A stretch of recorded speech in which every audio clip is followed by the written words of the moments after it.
Salut, Dorcia Padono, CEO de Ubuntu International Trade Company, situé dans la très belle ville de Jinan. Dans cette vidéo, je veux parler à cœur ouvert pour essayer de répondre à quelques questions que j'ai souvent reçues de certains frères qui veulent se lancer dans le business avec la Chine. Ici, on doit comprendre d'abord que la Chine, c'est un très grand marché, ok? Toutes les options sont possibles au niveau de la Chine. Vous pouvez commencer avec un petit budget, vous pouvez commencer avec un énorme budget. Donc ça va dépendre de votre orientation. Donc ce que moi je veux demander à mes frères, ceux qui m'écrivent de fond, quel est le business que je peux faire, voilà le montant que j'ai et tout, voilà.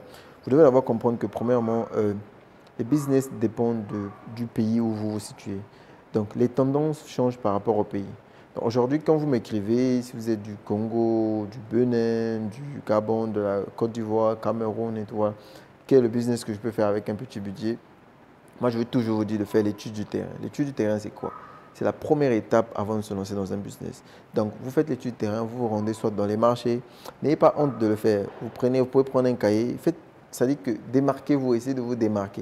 Vous prenez un cahier, vous allez au marché, vous prenez note, vous demandez au boutiquier, c'est quoi le produit que les gens achètent souvent. Là, vous allez, si vous voulez vous lancer dans un secteur, hein, vous allez dans ce secteur, dans le marché, vous allez chez les gens qui vendent les vêtements ou encore les chaussures. C'est quoi le produit qui marche? Après, en Afrique, je sais que les gens ont trop cette histoire de garder les secrets et tout, voilà. Donc, ce qu'il faut faire pour éviter ça, n'exposez pas votre cahier. Vous pouvez aller juste avec votre téléphone, vous rentrez dans le note. Donc, quand il parle, soit vous l'enregistrez, soit vous écrivez quand il parle. Donc, parce que quand vous avez un cahier, vous écrivez, ça peut attirer son attention. Et après, il peut se dire que vous voulez être son prochain concurrent. Parce que la concurrence en Afrique, elle n'est pas la bienvenue. Donc voilà, ça c'est l'étude du marché. Vous vous rendez sur le terrain. Ou encore, vous vous rendrez, vous communiquez avec vos amis. Vous les demandez, c'est quoi, qu'est-ce que tu veux, qu'est-ce que tu achètes souvent. Faites cette petite enquête en fait pour avoir une idée du produit que vous voulez vous lancer. Parce qu'on ne se lance pas comme ça. Ça c'est un truc que je répète souvent. On ne se lance pas comme ça. Tu peux pas dire, ok, j'ai vu ça là, ok, je vais acheter ça. Sinon après vous allez bloquer les fonds. Vous pouvez prendre votre argent, vous investissez dans un produit qui n'intéresse personne. Après, ça ne va pas vous arranger, ça sera des fonds qui seront bloqués. Beaucoup de gens ont fait ce mistake, cette erreur plutôt. Donc, ce n'est pas un truc qu'à faire. Faites l'étude du marché, vous regardez comment est-ce que le marché dans votre pays réagit par rapport à la tendance, parce que la vente, c'est la tendance aussi, hein. La vente, c'est la tendance. Et puis la vente, c'est trouver une solution à un problème. Donc vous regardez, c'est quoi le problème qu'on a, ou bien c'est quoi le problème que j'ai. Qu'est-ce qui me manque aujourd'hui maintenant? Si c'est un truc qui me manque personnel, est-ce que c'est un truc personnel ou encore c'est un truc qui va manquer à beaucoup de gens? Donc quand c'est un truc personnel, tu peux dire, bon, que ça c'est peut-être mes caprices à moi. Mais si c'est un truc qui est nécessaire au public, là tu peux le transformer en business, en opportunité de business. Ce qui veut dire que tu cherches, tu trouves la solution du problème. Si tu as réussi à résoudre le problème pour toi, ça veut dire que tu le résous maintenant pour les autres et puis tu leur vends ça, tu leur vends la solution. C'est simple. Donc quand je dis c'est simple, l'explication elle est simple. Mais après dans l'application c'est un peu plus compliqué parce qu'il faudrait vraiment mettre de son temps et de son énergie pour pouvoir faire l'étude du terrain, essayer de faire comment est-ce qu'on appelle ça en français, essayer de faire les projections du marché pour voir, ok, si je prends ça, est-ce que ça va donner comme ça, est-ce que ça va donner comme ça. Maintenant, si pour ceux qui ne peuvent pas le faire, nous on le fait pour les gens, on accompagne les gens à monter des projets, quand vous avez des petits budgets, on vous accompagne à monter des projets, mais ce n'est pas gratuit. Voilà, c'est là où se pose le problème, parce que vous devez comprendre que nous sommes une entreprise, on ne peut pas travailler gratuitement. Sinon, moi, je n'ai pas de salaire, mes employés n'ont pas de salaire, mon local n'est pas payé, les taxes ne sont pas payées, donc ce n'est pas comme ça que ça marche. Une entreprise, elle travaille pour faire des bénéfices, elle ne travaille pas pour faire la charité. Donc c'est ce qu'il faut comprendre. Ici, les vidéos, la valeur partagée, on va la partager dans les vidéos. Donc quand vous voulez aller en profondeur dans l'accompagnement avec nous, vous nous contactez, on vous donne, il y a un formulaire que vous allez remplir, vous remplissez le formulaire, vous payez les frais et puis on vous accompagne maintenant. Que ce soit un projet que vous avez 50 000, que vous avez 1 million de dollars, vous voulez monter un projet, on va vous accompagner dans le processus. Parce qu'ici, pour ceux qui ont des petits budgets, vous devez comprendre qu'il y a deux options. Pour moi, je dis il y a deux options. Si tu commences avec l'achat-revente, c'est bien. Ça va te ramener un cash flow. Dans l'achat-revente, l'argent rentre, ça sort, ça veut dire que ça va tourner. Mais sauf que le problème avec l'achat-revente, c'est que quand tu ne vends pas, l'argent ne rentre pas. Vous voyez un peu, quand tu ne vends pas, l'argent ne rentre pas. Et puis si ton produit n'est plus dans la tendance, tu ne feras pas de vente forcément. Donc, c'est l'option qui n'arrange pas ceux qui sont dans l'achat-revente. C'est pourquoi vous voyez au niveau du marché, au pays, nos frères qui vendent dans les marchés, ils sont constamment en train de changer. les nouvelles séries, que ce soit des vêtements, que ce soit des chaussures, que ce soit vraiment, ça change. Mais par contre, ceux qui sont au niveau de la restauration, difficilement ça change. C'est les mêmes plats qu'on répète. On ne peut pas toujours le riz, le haricot, le pandou, le manioc, voilà, le poisson salé. Donc, c'est à peu près le poulet, le poisson. Donc, c'est à peu près les mêmes plats qui se répètent. Donc, ça, c'est un autre type de business.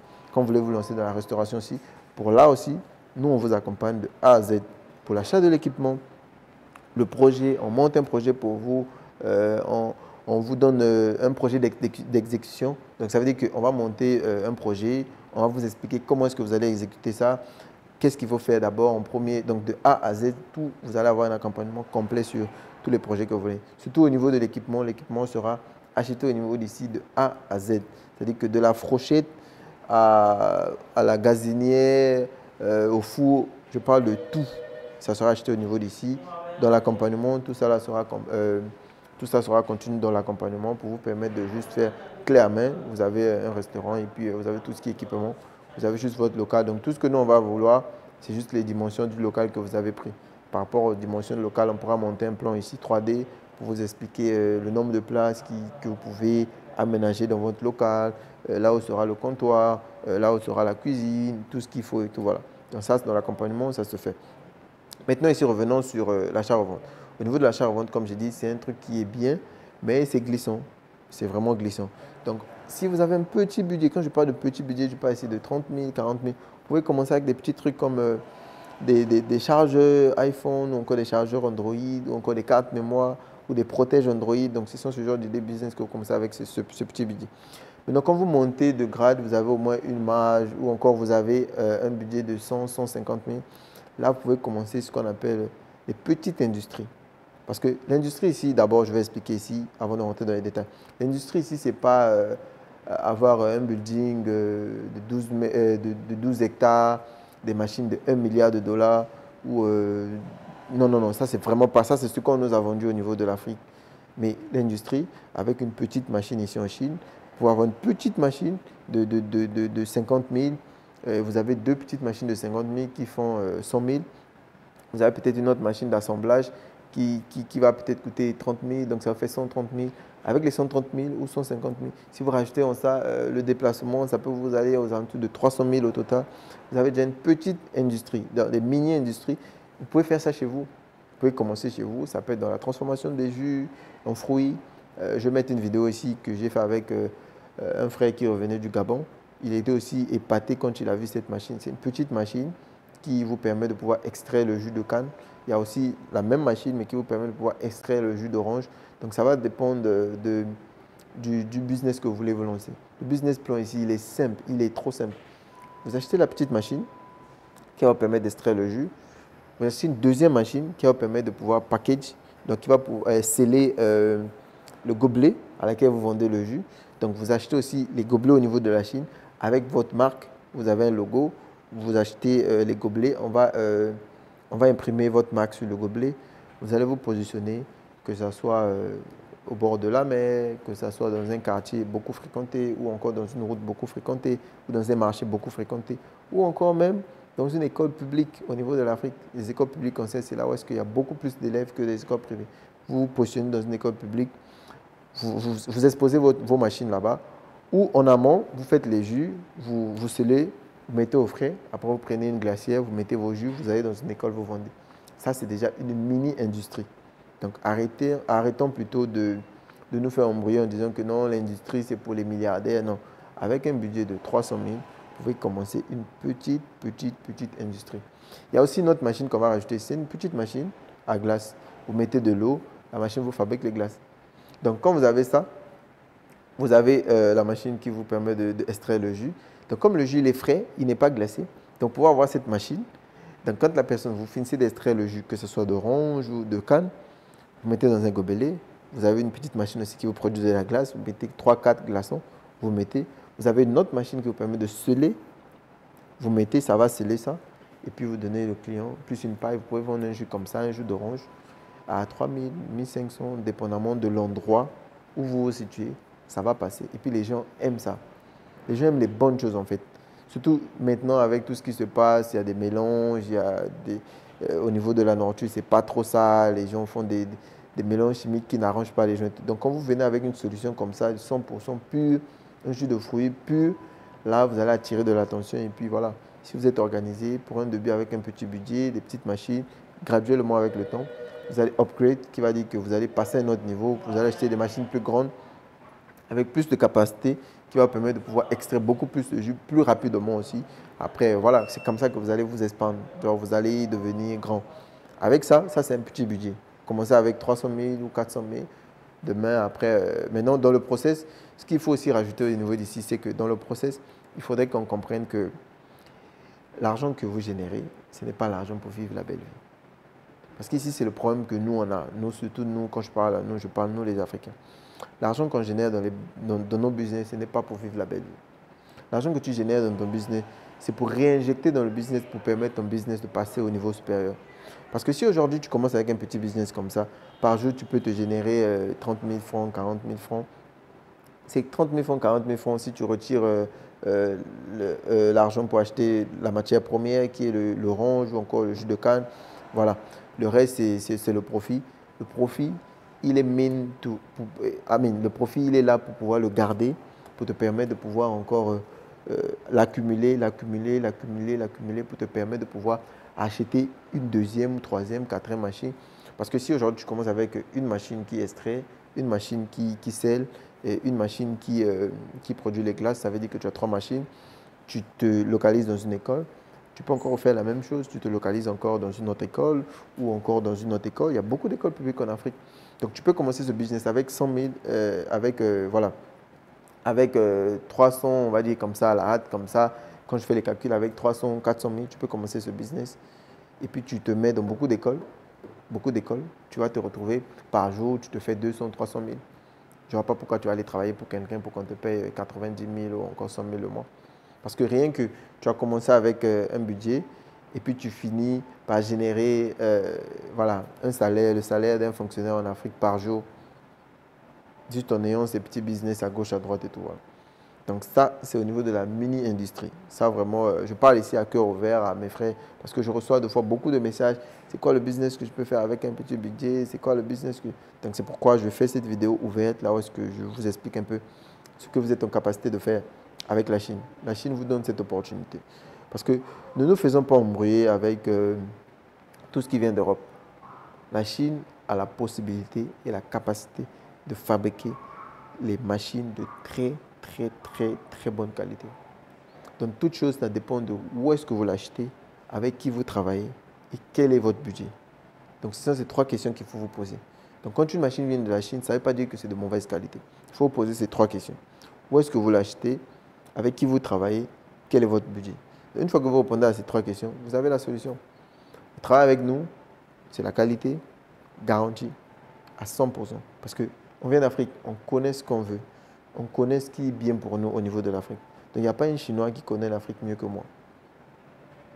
Donc ça, ici, c'est pour vous expliquer que au niveau de la Chine, oui, je réponds ici aux questions que je reçois sur WhatsApp et tout. Oui, en Chine, on vend des trucs de très bonne qualité. Ça dépend juste de votre budget. Je veux aussi ajouter ici, parce que les gens disent souvent non, mais j'ai acheté le produit là au niveau de la Chine, c'est arrivé chez moi au pays, ça n'a même pas duré, c'est gaspillé. Mais soyons honnêtes et soyons sérieux. Si aujourd'hui, tu vois une très belle télé, une très belle télé, on te dit la télé là coûte 5 $. Tu l'achètes, la télé elle fonctionne pendant une semaine, après elle est gâtée. Tu vas t'étonner qu'elle se gâte. Forcément, il y avait un problème. Ou forcément, elle est de mauvaise qualité. Ou encore, les pièces qui ont été utilisées pour fabriquer cette télé sont des pièces de très basse qualité qui va peut-être permettre la télé de supporter pendant au moins 2 semaines. Après les 2 semaines, les pièces vont chauffer et puis ça va se brûler. La télé, elle est gâtée. Donc, il faut choisir où est-ce que vous voulez vous mettre. Soit vous voulez vous mettre dans le moins cher, qui coûte cher. Comme on le dit, le moins cher coûte très cher. Parce que quand vous achetez des trucs moins chers, c'est les mêmes trucs. Vous allez l'acheter encore et encore.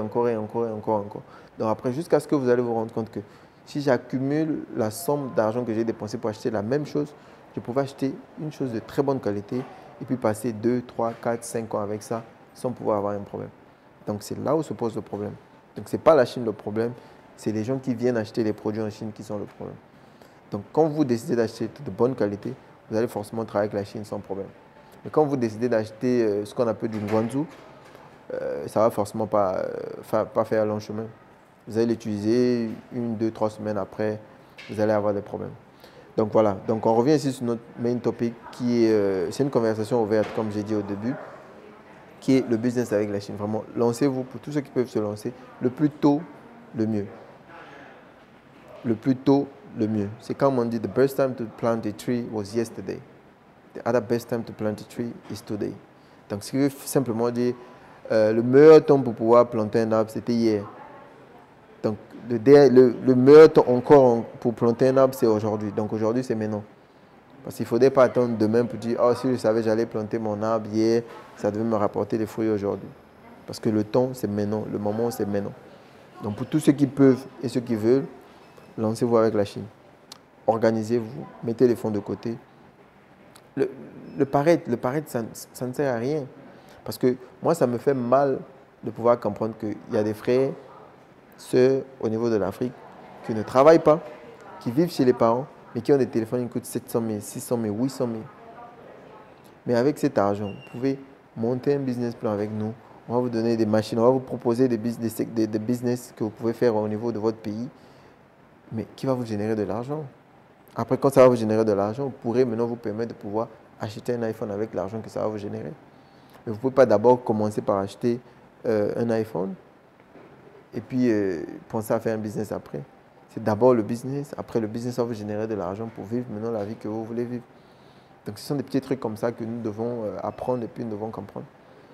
Donc voilà, donc cette vidéo, comme j'ai dit, à cœur ouvert pour essayer de répondre 2-3 questions de certains frères qui me posent souvent dans les commentaires sur WhatsApp et tout, voilà.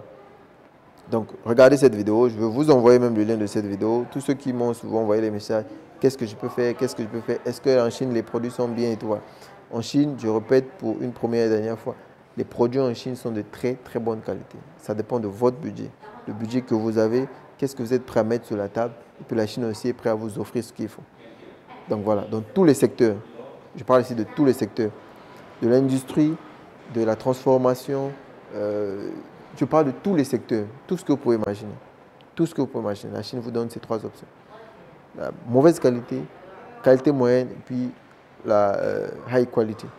Même avant de clôturer, je vais vous raconter une histoire ici. J'ai visité une usine qui est dans la fabrication de packaging. Après, dans cette usine, vous savez, les Chinois, ils ont cette habitude de pouvoir exposer, comment on l'appelle, de prendre les photos plutôt avec les gens qui visitent leur usine. Après, quand un autre étranger vient, ils vont te montrer les photos de des personnes qui ont visité avant toi. Voilà, en fait, c'est pour eux une manière de te rassurer qu'on a l'habitude de travailler avec les étrangers, donc tu n'as pas à t'inquiéter. Ils vont te montrer les photos. Donc, quand je suis allé à cette usine, pendant ma visite, ils sont dans les packaging. J'avais même fait une vidéo, peut-être je vais mettre ça quelque part ici. Ils m'ont présenté des packages d'un pays, voilà, du Canada. Je ne veux pas dire c'est quoi le produit, mais le produit est fabriqué ici en Chine. Le packaging est d'un produit qui est vendu au niveau du Canada, mais c'est fabriqué ici. Mais sur le package, c'est écrit Made in Canada. Donc ça veut dire que fabriqué au Canada. Mais le package, il est fabriqué ici en Chine. Mais quand j'ai même touché, ils m'ont donné un exemplaire, j'ai touché, mais la qualité, j'ai senti une très grande différence. Mais ils m'ont montré aussi d'autres produits. Mais quand j'ai touché la qualité, tu sens qu'il y a une différence au niveau du carton. Les 2 cartons-là, si tu les plonges dans l'eau, dès que tu ressors, il y a un carton qui ne va même pas tenir debout par rapport à l'autre. Donc, ça veut dire que, on appelle ça le cahier de charge. Donc, le cahier de charge du produit qui a été fabriqué pour la destination Canada a été respecté. Le cahier de charge qui a été donné pour fabriquer le produit qui va en Afrique aussi a été respecté par rapport au coût. Parce qu'en Chine, tu peux avoir le même produit, mais les prix ne se ressemblent pas. Un même produit, il est vendu à 500 francs. Et puis le même produit, il est aussi vendu à 10 000 francs. Là, je réponds maintenant à tous ceux qui disent souvent, mais sur Alibaba, j'ai vu ça à 500, pourquoi ici c'est 3 000? Parce que le produit se ressemble, mais la qualité n'est pas la même. La qualité qui veut dire que les composants qui ont été utilisés pour fabriquer le produit là ne sont pas les mêmes. Le nom, oui, mais la qualité des composants ne sont pas les mêmes. Donc ici, je pense que j'ai été clair pour vous, j'ai été énormément clair pour vous expliquer ici qu'avec la Chine, vous obtenez ce que vous voulez par rapport à votre bourse, qui veut dire par rapport aux moyens que vous êtes prêt à mettre en jeu. Donc voilà. Maintenant, pour ceux qui ont un peu plus de moyens, venons en Chine, travaillons, travaillez avec la Chine. Vous êtes entrepreneur, je l'ai dit dans une vidéo précédente, vous êtes entrepreneur 2024, 2025, vous ne travaillez pas avec la Chine, vous êtes en retard. Vous ne travaillez pas avec la Chine, vous êtes en retard. Tous les grands entrepreneurs qu'on voit, tout le monde travaille avec la Chine. Les grands pays, l'Europe, l'Amérique, tous les grands pays travaillent avec la Chine. Donc maintenant, vous, qui êtes-vous pour ne pas travailler avec la Chine? Qui êtes-vous pour ne pas profiter de l'opportunité que la Chine offre à tout le monde? Donc décidez-vous, nous on reste ouverts, contactez-nous si vous avez besoin d'assistance, d'accompagnement ou encore de venir sur le territoire chinois, que ce soit pour les études, pour le business. Nous sommes là, on va vous accueillir et puis on va vous accompagner pour pouvoir réaliser votre rêve. On se dit à très bientôt, c'était dans C'est pas de nous. Allez, ciao.